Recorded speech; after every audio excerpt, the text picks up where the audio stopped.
het voort. Als je wordt geboren in een kleine stad aan de Schelde, hoe maak je dan je dromen ten gelde? Stad je op het platteland met al zijn tradities, waar blijf je dan met al je ambities? Mathilde den Doelder heeft dat gedaan, is uit de grauwe menigte opgestaan. Er rest me nog om iedereen, de organisatoren, hartelijk te danken voor het initiatief. Die steken toch weer hun nek uit en we vooral steken de tijd erin. Maar dat er zulke mooie combinaties tot stand zijn gebracht. En we zijn als gemeente ook blij natuurlijk dat dit plaatsvindt in onze gemeente. We zijn er trots op, het gaat economisch hard goed. Hartstikke goed in dit gebied eigenlijk. We zijn booming. Maar we weten ook dat je een boeiende woon- en werk- en leefomgeving moet creëren. Om aantrekkelijk te zijn voor mensen om hier ook te komen werken. We zijn niet alleen recreatie, maar ook een werkgemeente. En daar horen dit soort dingen bij. Spannende dingen die uitdagend zijn. Dus hele mooie tentoonstelling en hele vruchtbare dagen ook. En genieten met z'n allen van elkaar en van de kunstwerken. Dank u. Ik ben heel blij en heel trots dat het er staat. En dat wij als stad ook weer kunnen refereren naar een dochter van onze stad. Die we bijna vergeten waren. En ik wens iedereen die hier aanwezig is ongelooflijk veel plezier met de verschillende tentoonstellingen die door de stad worden gerealiseerd. En ik zou iedereen ook straks willen uitnodigen om door te lopen naar de postkantoor waar we het drieluik van Mathilde gaan onthullen. Dan nu zometeen de onthulling hier in het oude postkantoor. In gedachten zie ik Mathilde glunderen van oor tot oor. Graag geef ik nu aan Lisette de Zoete, schrijver van de autobiografie Mathilde, het woord. En zeg het voort! Zeg het voort! Hoi, namens Cyrilla, die daar staat, de zus van Mathilde, jongste zus, lees ik iets voor. Lieve zus, gefeliciteerd met deze mooie dag en dat ik hier met kinderen en kleinkinderen aanwezig kan zijn. Door deze dag komen vele mooie herinneringen weer naar boven. Het Mathilde Festival, gehouden in het oude postkantoor tegenover de Westerschelde, is een unieke locatie. Hier vertrok zij met het veerpontje naar Amsterdam.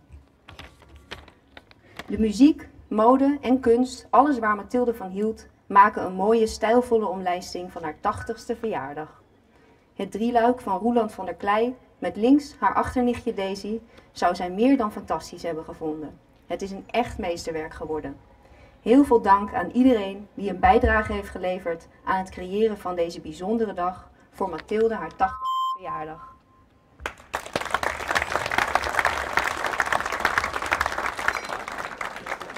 Ja.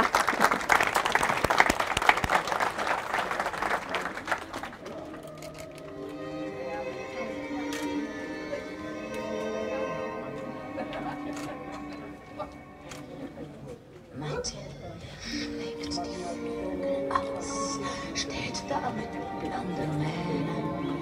Sie legt deine Probleme aus, lacht wie ein Meer aus Zähnen.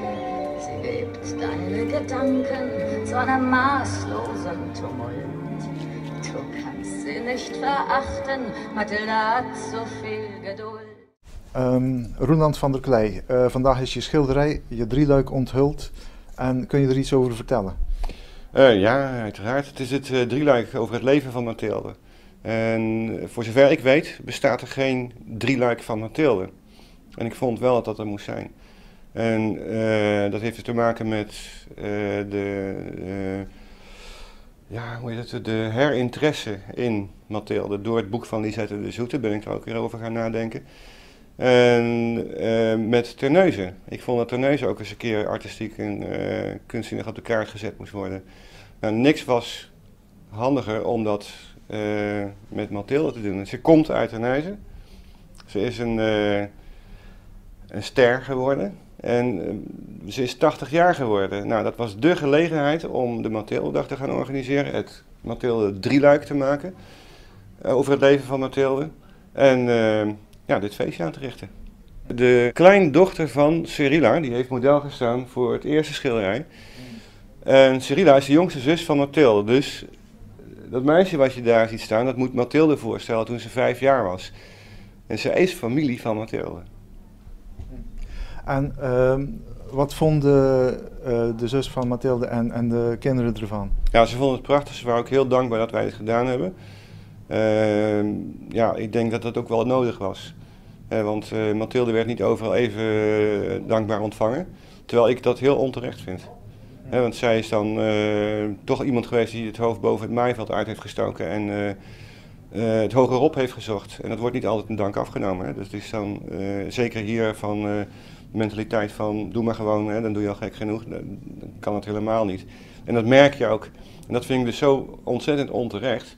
Dat wij hebben gezegd van nou, we gaan zorgen dat Mathilde ook weer een soort rehabilitatie krijgt hier. Niet dat ik dat nodig vind, want voor mij hoeft ze niet gerehabiliteerd te worden. Maar voor deze streek had ik zoiets van laat maar eens even zien wat ze allemaal in de mars heeft gehad. Denk je dat de meningen over Mathilde in Terneuzen, dat die ook veranderen met deze Mathildedag? Ja, zeker. Ook door de tijd. Hè? Want niet door alleen de Mathildedag, maar ik denk dat de tijd ook. Mensen beginnen haar te herontdekken. Je moet je voorstellen, een hele grote groep jongeren hebben haar nooit gekend. En weten ook helemaal niet wie zij is. En die gaan het boek van Lisette lezen en denken, wauw, te gek. En mensen die haar gekend hebben, die gaan er nu ook anders over denken. Ook die tijd slijt. En door de Mathildedag is dat natuurlijk een extra impuls, heeft dat gekregen. Waardoor meer mensen zich gaan focussen op Mathilde. En zodra jij ergens op focust, begint het interessant te worden. En gaat het leven. Ja. Wat is er allemaal te zien op deze Mathildedag? Alle mogelijke soorten vormen van kunst. Hè. Je hebt dus de schilderkunst, de beeldhouwkunst, de podiumkunst, de muziek, de mode, noem het maar op. En dat is zo ideaal van Mathilde. Als jij een tentoonstelling maakt, een kunsttentoonstelling, dan heb je het meestal over schilderijen of over beelden, that's it. Hier kan alles. Je kan fotografie, film, mode, schilderkunst, beeldhouwkunst, performance, podiumkunst, noem het maar op. Dat brengt Mathilde wel met zich mee. Logisch, is het zo? Jawel, jij bent... Wie zijn jullie en waar kom je vandaan? Ik ben Arjelien van Dijken en ik kom uit Waterland Kerkje. En ik werk hier in Terneuzen bij Toonbeeld. En Toonbeeld is een instelling voor muziek en voor beeldende kunst. En vanuit de afdeling beeldende kunst voelden we waar raakvlakken natuurlijk met de Mathildedag. Omdat Mathilde ook de grens opzocht van de creativiteit. Ze ging ook vaak overheen qua uitingen. En dat is ook een beetje het doel wat wij met de beeldende kunst op Toonbeeld hebben. We willen graag mensen de grenzen laten verleggen en zich creatief leren uiten. En u komt ook uit West-Vlaanderen? Ik woon in Hoofdplaat en ik heb een atelier voor mode en textiel in Oostburg, waar ik cursussen geef. Maar ik geef ook les bij de kunsteducatie in Terneuzen. Daar heb ik een vrij textielatelier. En daar hebben we opdracht gekregen om aan de slag te gaan met de excentrieke Mathilde. En ik heb eigenlijk in deze pop voornamelijk ook wel de aandacht gelegd op recycling van oude jeans. Omdat ik al vermoedde dat er heel veel kleurige jurken zouden zijn vandaag. Ben ik met mijn cursist zo aan de slag gegaan. Een moderne variant. Ja. En wat vinden jullie voor zover van de Mathildedag? Ja, het verrast me dat het toch heel erg druk is vandaag. En de exposities zijn mooi. En in het Scheldetheater moeten we nu nog naar de modeshow, maar daar gaan we zeker van genieten. Tanz, Mathilde, fühl dich frei.